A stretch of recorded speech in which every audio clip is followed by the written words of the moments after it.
Hi everyone, Shakib খানের upcoming cinema বা বাংলাদেশের সবচেয়ে বড় প্রজেক্ট বলতে পারেন, তার ফাইনালি টিজার এসেছে।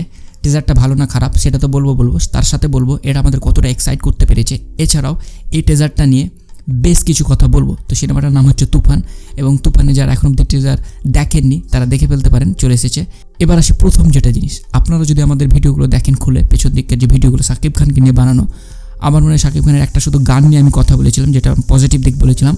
বাকি শাকিব খানের সমস্ত সিনেমা নিয়েই আমি সাধারণত খিল্লি করি বা মজা ওড়াই। এই জন্য আমাকে যথারীতি কমেন্ট বক্সে অনেকে গালিগালাজ করেন। তো আমি হামেশা একটা কথা সবসময়ই বলি যে আমরা যখন কোনো একটা নায়কদেরকে বা কোনো সেলিব্রিটিদের খারাপ কাজগুলোকে খারাপ বলবো, তখনই কিন্তু ওই সেলিব্রিটিটা ভালো সিনেমা বা ভালো জিনিস আমাদেরকে ডেলিভার করবে, বা তার যে পোটেনশিয়াল, তার যে ভালো সিনেমা দেওয়ার ক্ষমতা, সেটা সে ব্যবহার করবেন এবং ভালো সিনেমা দিবে। তারই একটা উদাহরণ হচ্ছে আজকের এই তুফান সিনেমাটা বা তুফান সিনেমার টিজারটা। এবার আসি কপি না কপির দিকের কথা আসি। অনেকেই এই সিনেমাটা কপির আগে আমি একটা কথা বলে নেব, সেটা হচ্ছে ভালো দিক খারাপ দিক। প্রথম কথা হচ্ছে বাংলাতে এরকম অল্প বাজেটে এই লেভেলের সিনেমা, এই লেভেলের ভিজুয়াল, এই লেভেলের অ্যাকশন ম্যাচ করা সত্যি দুর্দান্ত একটা কাজ।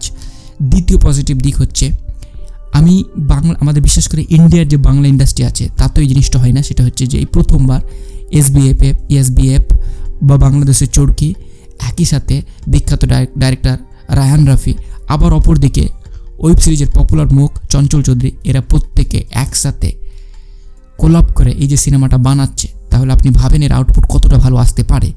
এটা হচ্ছে এই সিনেমাটার জন্য সবচেয়ে বড় ইউএসপি আমার মনে হয়।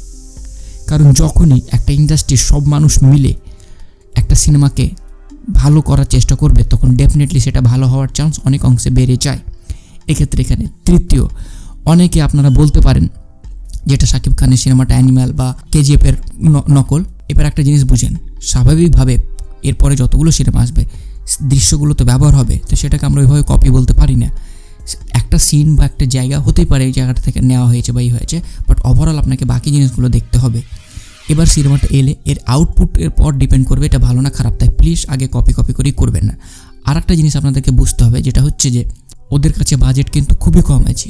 ওই বাজেটে ওই রিসোর্সগুলো ইউজ করে এত ভালো একটা সিনেমা দেওয়া, সেটা সত্যি তারিফের যোগ্য। বিশেষ করে আমাদের বাংলা ইন্ডাস্ট্রি, বিশেষ করে পশ্চিমবঙ্গের যে ইন্ডাস্ট্রিটা আছে, সেই ইন্ডাস্ট্রির সিনেমা একটা সময় খুব হাইপ ছিল, তারপরে এই সময়ে এই ধরনের ট্রেলার দেয়নি যেটা শাকিব খান দিয়েছে।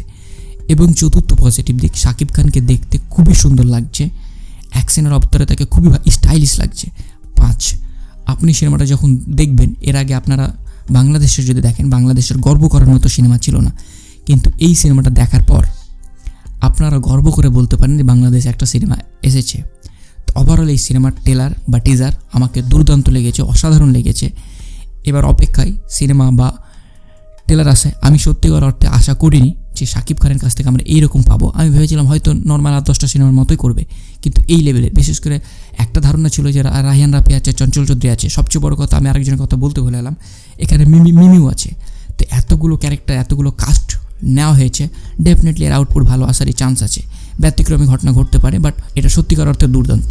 তো যারা এর দুর্নাম করছে, ডেফিনেটলি তারা কেন করছে সেটা তাদের পার্সোনাল চয়েস, বাট আপনারা নির্দ্বিধায় এটা বলতে পারেন যে ডেফিনেটলি সিনেমাটা খুব ভালো হতে পারে। এবার আমরা সিনেমার অপেক্ষায় থাকবো। টেক কেয়ার, বাই, ভালো থাকবেন এবং নিজের খেয়াল রাখবেন।